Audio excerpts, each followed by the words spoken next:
क्या आप जानते हैं आज जिस जगह को पूरी दुनिया द्वारिका माई के नाम से जानती है वो कभी एक टूटी फूटी जर्जर और लगभग वीरान मस्जिद थी। लेकिन आखिर एक फकीर ने उसी खंडहर को अपना घर क्यों चुना?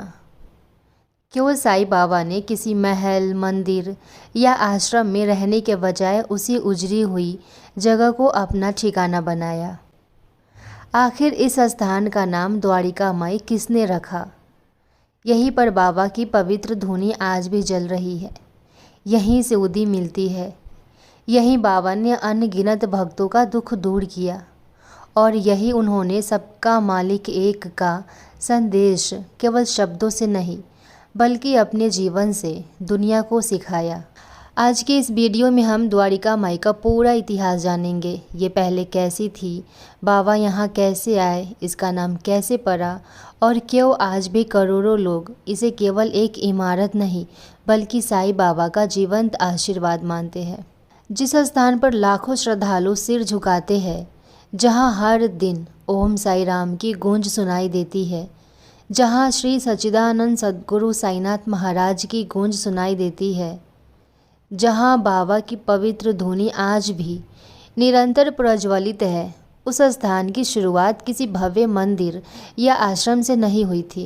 वो एक टूटी फूटी जर्जर और लगभग वीरान मस्जिद थी। चारों ओर टूटी हुई दीवारें, छत जगह जगह से क्षतिग्रस्त, फर्श पर धूल और मिट्टी, न कोई सुविधा न कोई वैभव। गांव के बहुत से लोग उस स्थान पर जाने से भी बचते थे। लेकिन फिर शिरडी में एक ऐसे फकीर का आगमन हुआ जिसने उस उजड़े हुए स्थान में भी ईश्वर का घर देखा। वो थे हमारे साईं बाबा। कहा जाता है कि जब बाबा पहली बार शिरडी आए तब वे कुछ समय बाद वहाँ से चले भी गए। बाद में वे फिर शिरडी लौटे और धीरे धीरे उसी जर्जर मस्जिद को अपना निवास बना लिया। उन्होंने कभी महल नहीं चुना, कभी आरामदायक स्थान नहीं चुना। उन्होंने वही जगह चुनी जिसे दुनिया ने लगभग छोड़ दिया था। यहीं से बाबा ने एक ऐसा संदेश दिया जो आज भी उतना ही जीवंत है। ईश्वर किसी भव्य भवन में ही नहीं बल्कि उस स्थान पर भी विराजमान हो सकते हैं जहाँ प्रेम, सेवा और करुणा हो। धीरे धीरे बाबा स्वयं अपने हाथों से उस स्थान को रहने योग्य बनाने लगे। वहाँ सफाई की, साधारण व्यवस्था की, आने जाने वालों को बैठने का स्थान दिया। हिंदू आए, मुसलमान आए, अमीर आए, गरीब आए, लेकिन बाबा ने किसी से उसका धर्म या जाति नहीं पूछी। यही वो स्थान बना जहाँ से सबका मालिक एक केवल एक वाक्य नहीं रहा बल्कि बाबा के जीवन का प्रत्यक्ष उदाहरण बन गया। लेकिन एक प्रश्न आज भी लोगों के मन में उठता है, अगर ये एक मस्जिद थी तो इसका नाम द्वारिका माई कैसे पड़ा? ये नाम किसने दिया और आखिर इसके पीछे कौन सा गहरा रहस्य छिपा है? आइए अब इस कहानी के अगले अध्याय की ओर बढ़ते हैं। क्या आपने कभी सोचा है आज जिस स्थान को पूरी दुनिया द्वारिका माई के नाम से जानती है, जहाँ हर दिन हजारों श्रद्धालु माथा टेकते हैं, जहाँ बाबा की पवित्र धुनी आज भी निरंतर जल रही है, वो स्थान कभी एक टूटी फूटी सुनसान और जर्जर मस्जिद हुआ करती थी। न वहाँ रोशनी थी, न वहाँ कोई पूजा होती थी, न कोई उस जगह पर जाना पसंद करता था।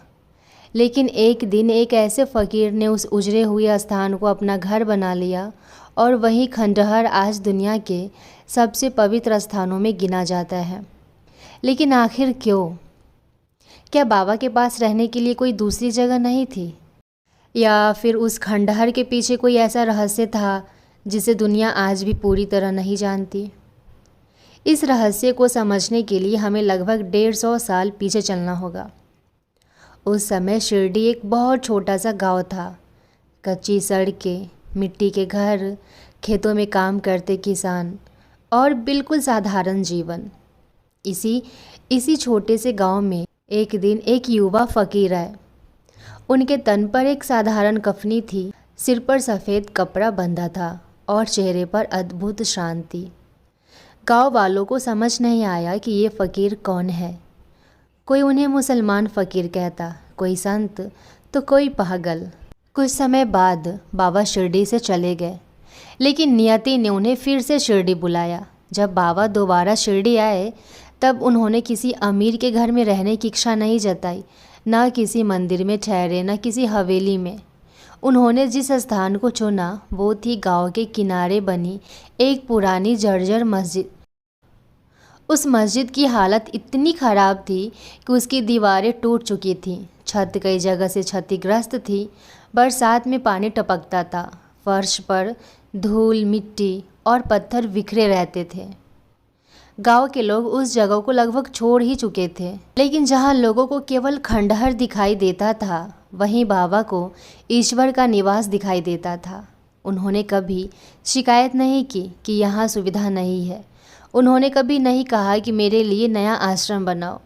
उन्होंने उसी खंडहर में रहना शुरू कर दिया। धीरे धीरे बाबा स्वयं उस स्थान की सफाई करने लगे। वे वहाँ बैठते, ध्यान करते, आने वाले हर व्यक्ति का प्रेम से स्वागत करते। धीरे धीरे लोग भी उस खंडहर में आने लगे। कोई हिंदू था, कोई मुसलमान, कोई अमीर, कोई गरीब, लेकिन बाबा ने कभी किसी से उसका धर्म नहीं पूछा। उनकी नज़र में हर इंसान केवल एक भक्त था। यही बैठकर बाबा ने वो अमर संदेश दिया जिसे आज पूरी दुनिया दोहराती है, सबका मालिक एक। लेकिन अभी सबसे बड़ा रहस्य बाकी है। अगर ये एक मस्जिद थी तो इसका नाम द्वारिका माई कैसे पड़ा? ये क्या नाम स्वयं बाबा ने रखा था, या इसके पीछे कोई ऐसी घटना हुई जिसने इस स्थान को हमेशा के लिए बदल दिया? इसका उत्तर हम अगले एपिसोड में जानेंगे।